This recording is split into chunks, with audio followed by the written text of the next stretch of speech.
What's up, YouTube? So today we're going to swap out this radiator overflow reservoir with the new OEM Toyota one. So it looks like it's just going to be this 110 here, looking at the new one.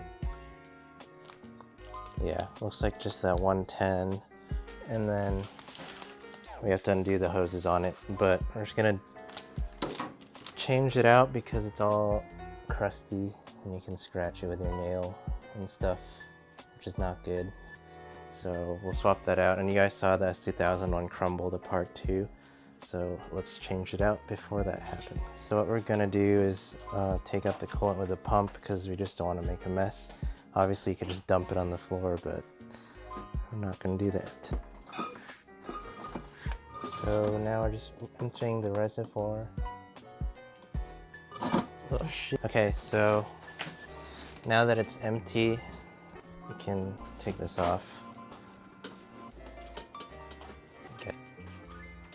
And then it should give us enough room for the hose clamps, which are probably going to be really crusty. So if you get the new one, you can see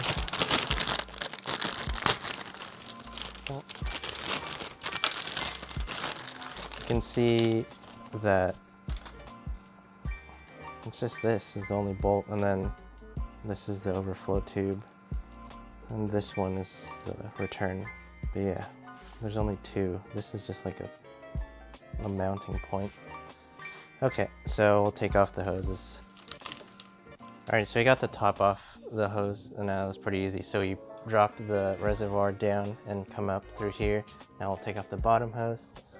And this is like, it's not a two-person job, but to do it clean it is. So I can hold the hose up.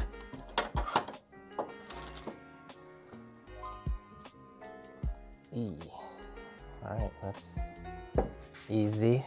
Alright, so we reattach the hose to the bottom, and then just put it under here again. And then you can tighten that side.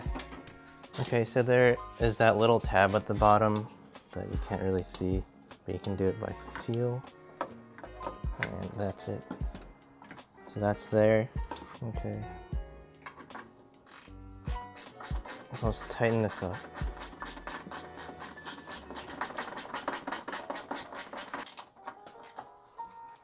Okay, or to connect this, maybe we should have did this first, but swing it up.